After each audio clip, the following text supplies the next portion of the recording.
Good evening and welcome. Tonight we will be going over the history and geography of Aswan in Egypt. That's a tingly name, Egypt. The borders you see here that I traced out, the atlas, I'm not really positive about them because according to my atlas here and Wikipedia, these are the borders of Aswan. But according to Google Maps and Google Earth, it encompasses more of the surrounding desert. It's almost like this, like a big rectangle. But nevertheless, the area surrounding it, there's literally nothing there. It's literally just rocks and sand. So it's not really a big deal. Maybe a campsite here and there, but it's kind of whatever. Everything we need to know is within these borders anyway. And as you can see, the borders here surround the Nile River flowing up this way. And it surrounds a very important part of the Nile River. This is Lake Nasser. You can see all through here. This is a man-made lake created by the Aswan High Dam, which is just here next to the city of Aswan. It's a very, very interesting history because there were some very important ancient sites to Egypt's history that would have been submerged by Lake Nasser once the dam was completed, if not for a huge archaeological rescue mission here in Abu Simbel. The Abu Simbel temple is a very, very famous temple built by Ramses II. And these archaeologists and their teams took apart this temple bit by bit. They sliced it up into little bitty bits, numbered it, put it up higher on the hillside, and put it all back together, and it's exactly as it was. They did the same on an island closer to Aswan called Philae, which had a temple to Isis on it, I believe. But the various temples here in and around Lake Nasser are UNESCO World Heritage Sites. So let me grab my tablet and we will read about them and take a look at some of them. The Nubian monuments from Abu Simbel to Philae. I've heard Philae, I've heard Philae, but I don't know, my eyes see Philae and I heard Philae, so I'm going to stick with that. This outstanding archaeological area contains such magnificent monuments as the temples of Ramses II at Abu Simbel and the sanctuary of Isis at Philae. At Philae, which are saved from the rising waters of the Nile thanks to the international campaign launched by UNESCO in 1960 to 1980. Let's take a look. If you don't know what Abu Simbel is, yes you do. It is this temple, these huge statues here of Ramses II. Inside in this little chamber here are 4 statues. I wonder if there's a picture of them here. I'll talk about it in a minute. You can see kind of in this chamber here. Next door to it is Nefertari's temple, the temple to his primary wife, I believe. Dude had like 80 kids, no exaggeration. He had a lot of wives. He had a lot of offspring, so I believe Nefertari was his primary wife, and there's a whole temple to her there. You can see the waters here, big crowd. And here you can see some pictures, I believe, on Philae, because Philae for a bit was submerged for a while. This is it here. But they rescued it. And now it's safe. You can see these beautiful columns here. They're just all protected from the waters. So inside of Abu Simbel, and they made sure to maintain this when they relocated the temple. The sun shines through the entrance here, lights up this hallway, shines into this corridor chamber, and on the inside here are the statues of, well, 3 gods, and Ramses II is very close to the center. The sun shines and it lights up Ramses' statue. I've heard it's supposed to be on the equinoxes, but I also heard that his birthday was in late February and his coronation was in October. So it's supposed to shine on those dates. And it's just remarkable that they managed to relocate the temple and have it positioned just so that can still happen. So we can still see the effects today. Ramses would be so happy. So that is Abu Simbel. Like, besides the pyramids, probably the most famous temple in Egypt. There are many, many, many other amazing sites in the area. My favorite, besides Abu Simbel, is probably the unfinished obelisk, which is just south of Aswan here. Hatshepsut had commissioned some decorations for the Karnak temple up in Thebes, or Luxor, it's just north here. And an obelisk was being carved out of the rock, and it had too many cracks in it, so they scrapped it, and it's just left there as it was. So you can go and still see how the ancient Egyptians used the rock to carve it. And indeed, in the Aswan region, they used a lot of the rock here to carve out many, many famous Egyptian sites. Even parts of the pyramids of Giza came from Aswan. Let's see, I just realized I didn't write down any geography notes in my notes because it's kind of obvious. Like, it's the Nile, it's Aswan, it's the temples. So I'm pretty sure that's all I needed to mention. Let me talk about the history real quick.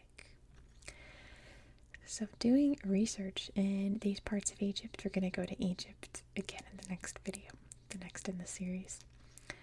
It was a little complicated because I would find a lot of stuff about ancient Egypt, and I'd find a lot of stuff about things happening in like the past 40 years or so. And everything in between was just very vague. You know, if it's not Cairo, if it's not Alexandria, it just apparently doesn't matter. So I'm just going to try to fill in the blanks with what I know about the history of Egypt. But Aswan here was the southernmost part of Upper Egypt. Now I say Upper Egypt because Lower Egypt is up there where, you know, Cairo and Alexandria. Well, it wasn't Alexandria then. Where Cairo is, in Giza. Upper Egypt is down here. Now, why is that? That is because the Nile River flows this way toward the sea. So, to the Egyptians, this is the upper part of the river. Down there's the lower part of the river. It's flowing this way. This would have been their north. That's their south. So this is Upper Egypt. Up there's Lower Egypt. Power between the two shifted a bit throughout history, but for most of ancient Egyptian history, the power sat in Upper Egypt. The capital would have been at what's now known as Luxor. Back then, well, it's kind of complicated. So we know it in history as Thebes. But we have that name because that's what the Greeks called it. It's not what the Egyptians called it. A lot of the Greek names stuck around. Aswan was known as Swinet, and the Greek name was Syene. You can see right there. I'm not sure if that's how you pronounce it, but that's how it looks, Syene. And like I said, it was the southernmost part of Upper Egypt. And it cut off right here because here was the first cataract. A cataract is essentially rapids that the boats sailing up and down the Nile could not pass. So essentially, this is where Egypt stopped and Nubia began. And pretty much most of the Aswan Governorate today was part of ancient Nubia. And there are still many Nubian people that live there today. We'll take a look at the Nubian village and the Nubian Museum as well. The Nubians and Egyptians did not always get along. There were times where they got along. There were times when they even assimilated. There were times when the Nubians were the pharaohs of Egypt and the whole stretch of the Nile was connected under one big kingdom. I think it was the 25th dynasty where the Nubian kings were the Black Pharaohs. But for the most part, Egypt and Nubia were separated. Even Egypt is the Greek name. That's not what they call themselves. It's what the Greeks called it, and that name stuck. Isn't that so interesting? The Abu Simbel temple was built, as I said, by Ramses II, and it's not his funerary temple. He's in the Valley of the Kings. So he built this temple to flex on the Nubians, basically. A lot of the temple is depictions of him fighting the Battle of Kadesh, which was a battle fought against the Hyksos, the Egyptian invaders. And he wanted to demonstrate his might to the Nubians and be like, don't mess with the Egyptians. So that was the main purpose of Abu Simbel, was just to give him a big ol' ass pat, basically. But Aswan was very important for its mining and for the various sacred islands that dotted it along the Nile. I already mentioned Philae. There's also Elephantine Island, thusly named because the trade that happened here, mainly between the Nubians and Egyptians, would happen on Elephantine Island, and they would be trading ivory, hence the name. I'm checking my notes. In the 5th century, Christianity arrived in Egypt.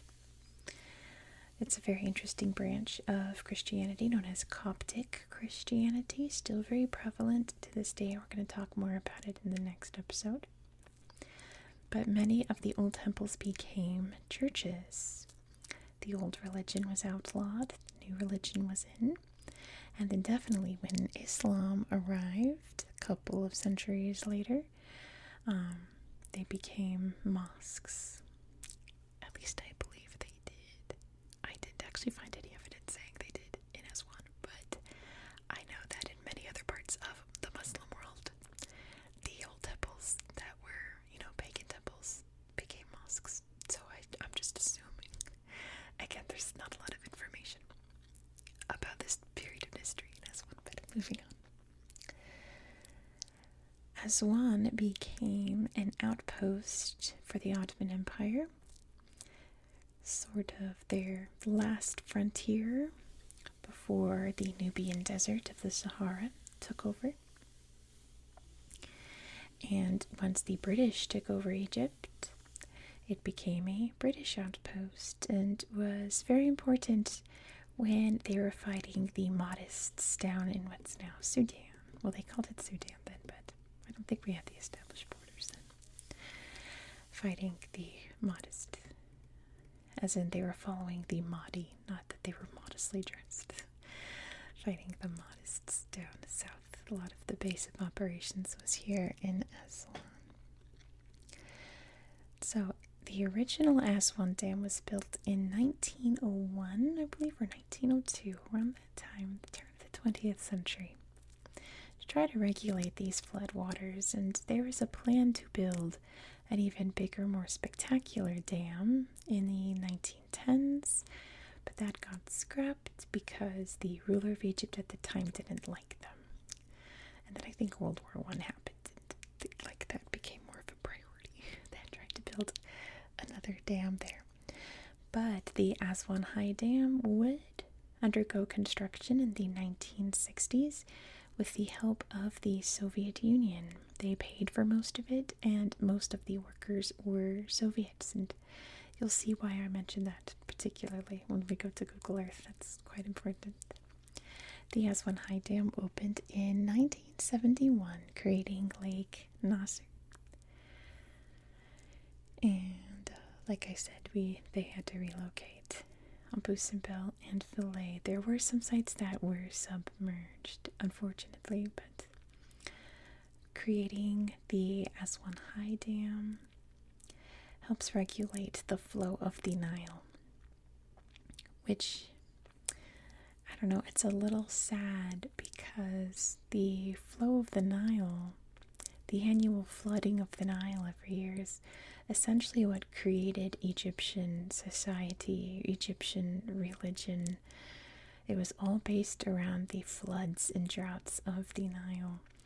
So the fact that the Nile doesn't flood anymore is a little sad. Like, the whole reason that we have the earliest and greatest civilization in human history is because this river would flood every year. And now it doesn't.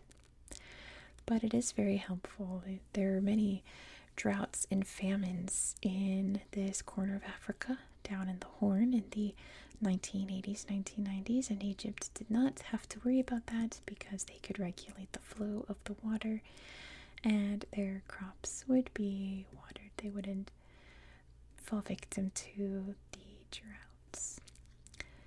So it's one of those things that in the long run it's quite good, but we've probably lost a lot of archaeology and just the fact that, this river used to, work its magic every year. Now that doesn't happen, but, now there won't be disastrous floods. Now there won't be disastrous droughts. The government can control all of that.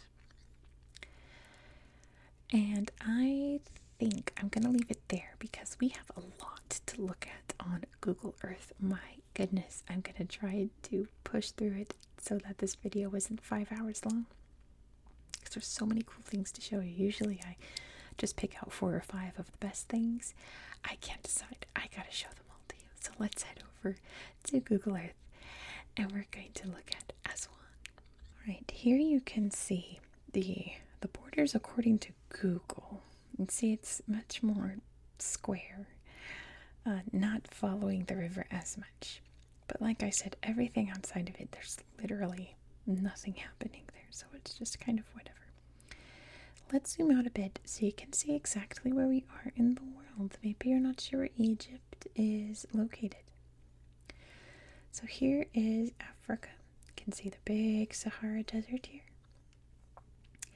Egypt's located in this corner here, right at the junction of Asia, technically, the Arabian Peninsula, and Africa. Aswan's over here, bordering Sudan to the north. Let me try that again. Bordering northern Sudan. It's in the south of Egypt. And you can see Lake Nasser very prominent there, can't you? But we're going to start off in Abu Simbel, because how can we not? Here we go. So here's the temples.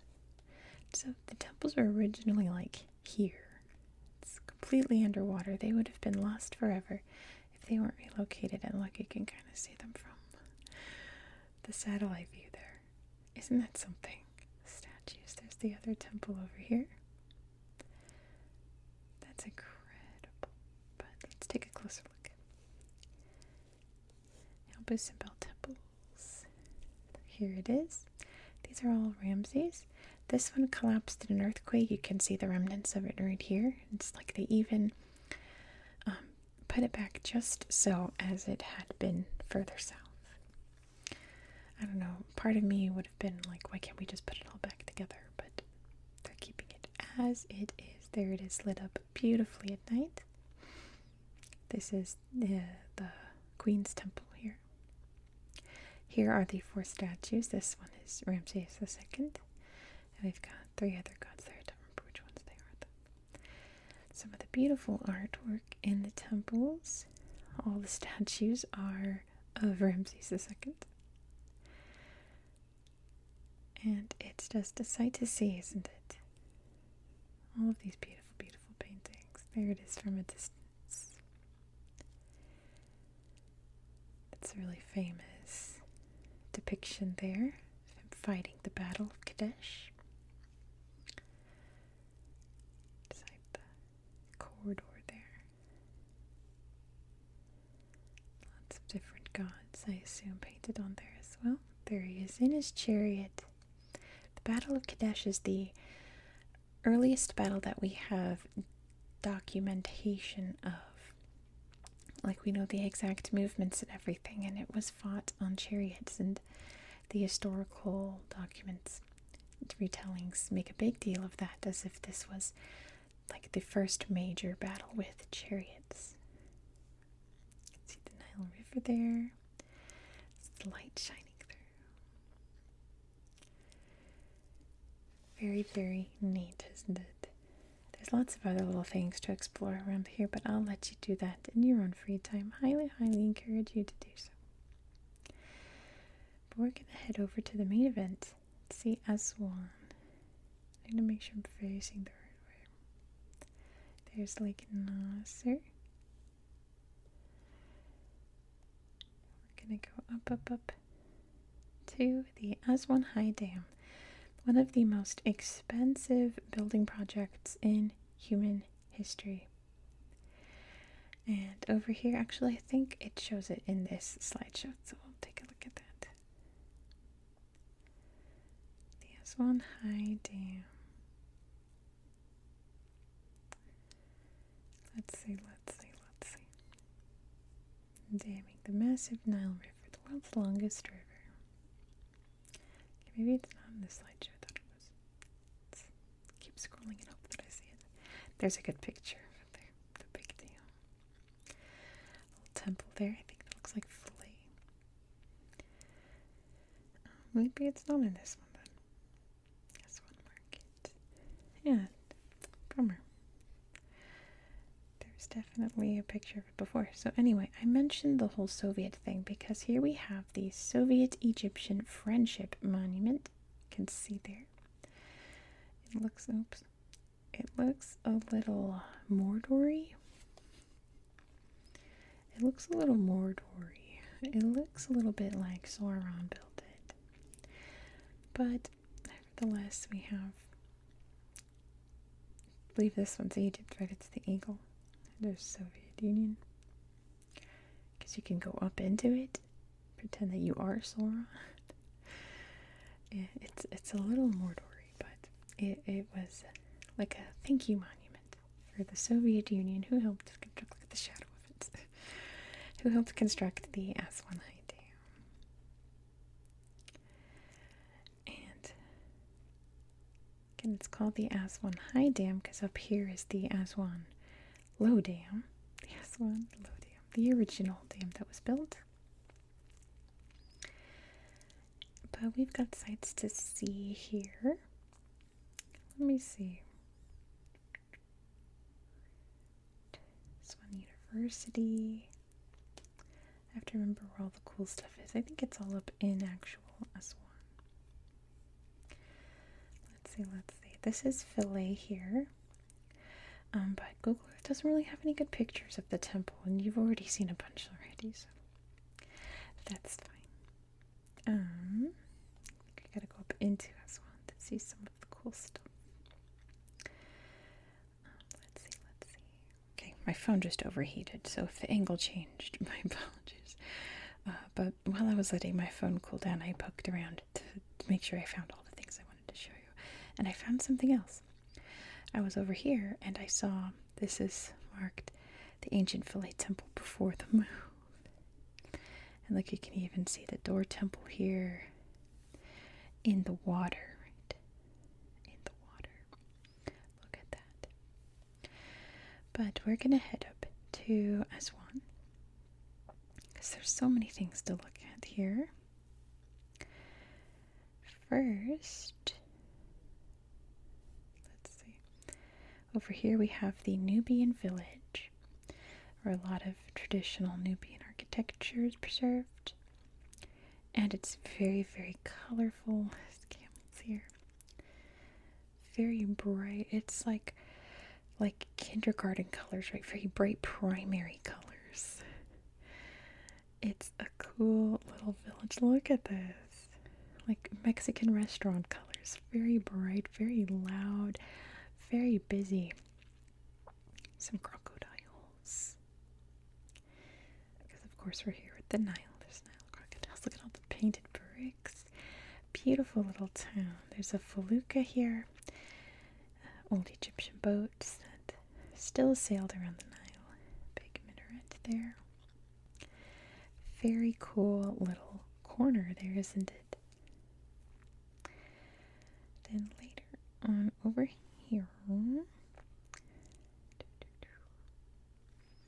there's Elephantine Island. Here's the Aswan Museum. Let's see what we have in here. Lots of pictures of relics. Look at old statues, old temple carvings. There's a big felucca right there. Yeah, there's another museum nearby. Old pottery. Very big feluccas.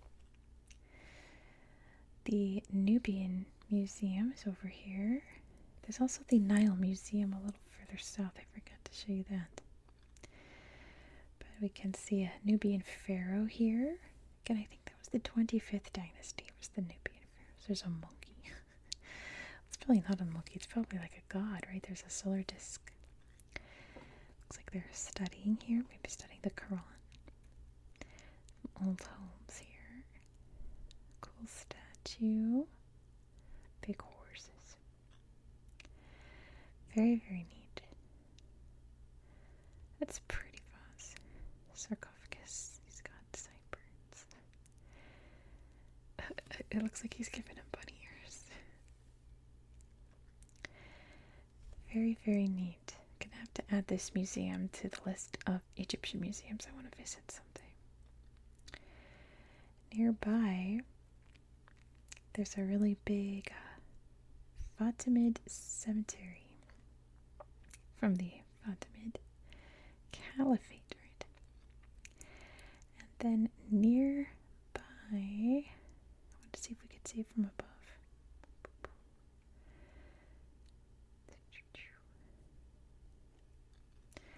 You know, I went and found it, and now I've lost it again.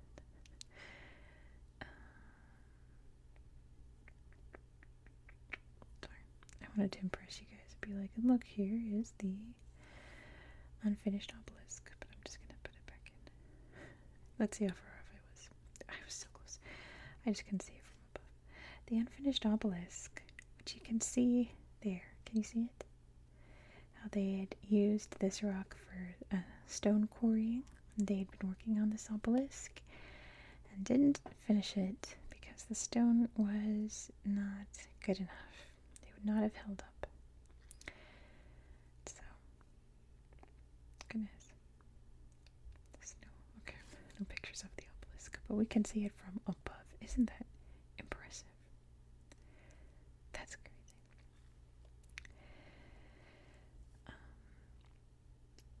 Blinked on all the other things I wanted to show you. Let's see. Let's go further up the Nile River here. Maybe I will remember.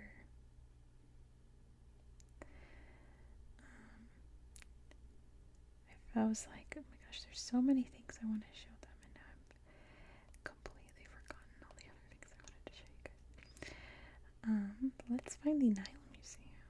I may as well show you that.